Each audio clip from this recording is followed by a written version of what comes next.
So I sat down to ask the guardians what I could help with, and one of the things that I noticed right off the bat was the guardians have a tendency to pet and play and try to touch the dogs to calm them down and reassure them. More of the case with her. This is Yogi, right? Yep. Okay, and this is Lily. Yep. Okay, more the case with Lily, but I've seen it happen with both. So for dogs, whatever they happen to be doing at the time that we pet them is what we're reinforcing.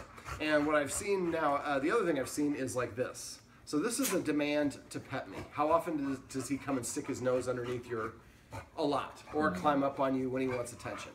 So I consider petting a dog our way of paying the dog.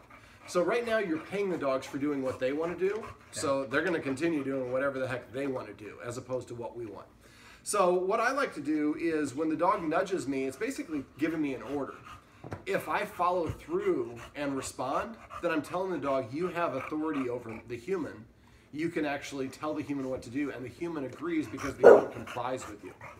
So what I do is when the dog jumps up on me, instead of petting them, I ask them to sit or to lay down. Sitting and lay down are more subordinate positions for dogs, so it's more respectful for them to be in those postures. They're not challenging you as much. As well as it introduces the concept if you want something from the human, you have to earn it. So what I like to do is I like to hold my hand like this. From their perspective, it looks like I have something in my hand, even though it's empty. So when I want him to come over here, I can see how I can kind of manipulate and move them. So if I want him to sit, I go over his head, and then I pet underneath the chin. Down, in this case, because he went to a down. He wasn't a sit. Now, when a dog is proud about it when it's done, its chin is, this is a great example of why we're here. Its chin, or its nose is parallel, that's all right, leave it, you can let him.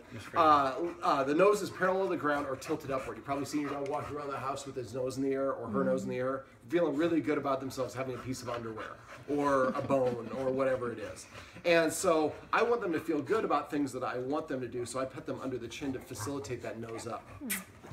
So petting with a purpose involves not petting your dog at all unless it does something first. Sit. Sit. Now I'm using my other hand to kind of keep him in position because he goes straight to a down. I'm guessing this happens a lot of times when people train their dog, sit, lie down, roll over, shake. They kind of go through a floor routine of those things. So I would recommend that you practice those individually and change up the order. Sit. Anytime he gets excited, I retract my arm by bending at the elbow. So he has to stay completely calm when I pet him. Oops, I'm not going to pet him. And I'm going to block you from going up there.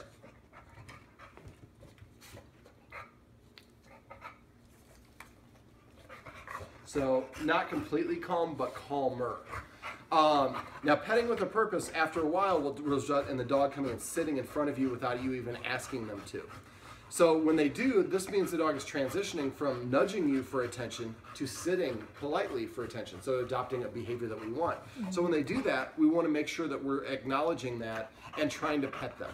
Now when you pet a dog, a lot of people don't understand that timing is super duper important when it comes to conditioning dogs. Sit, sit. So I'm not saying, oh, what a good boy, Yogi, you sat down, how'd you get to be such a smart dog? Because he doesn't know what any of that means. Now, some people think, you shouldn't talk to your dogs. You can talk to your dogs fine. If you have a bad day, come home, you want to commiserate, that's healthy. For us, that's why we have therapy dogs. But if I want to teach him to sit, sit. I'm just going to say just the word sit. And as soon as he goes down into a down, I'm going to stop petting him because he's no longer in the sit. I'm going to show you in a minute off camera how to use a treat to keep him engaged. Actually, I can probably use it here. Sit. Sit. Now, he has very little impulse control. He just wants to go for it. He's a bulldog. But after a while, instead of this jumping up and spazzing out on people, he will start sitting in front of them, giving a little bit of distance, which I'm sure you would be preferred, especially we have a little one that's on the way. And I'm sure your guests would feel a little bit more comfortable. Some people are not dog people, and that would be interpreted as really a negative experience. So at first we do it to kind of condition them to adopt the new behavior. So we tell them to sit with and what I usually do is I hold my hand like this, right in front of their nose, and then I rock it over their head. But I try not to go I don't want to go that high. That's taking it away. sit. So we want to say sit within 3 seconds. We say sit and nothing else, not even good sit or Yogi sit or just sit and nothing else. Now after he sat and you rewarded that, then you can pet him and you can say, oh Yogi, you're such a smart dog. Can you believe that woman cut me off in traffic, and you know, all the rest of the stuff we want to say. Now the other thing I would suggest you guys do is kind of come up with a watchword. So that's awesome. The guardian went to reach to pet the dog just by instinct, because we don't even realize how often we do it. We do it all the time. So what I would suggest you guys do to help prevent that is, if you walk into the room and you see that he's petting the dog, say paycheck. And if you hear paycheck, you pull up your arms like that immediately. Then you ask the dog to sit. Sit.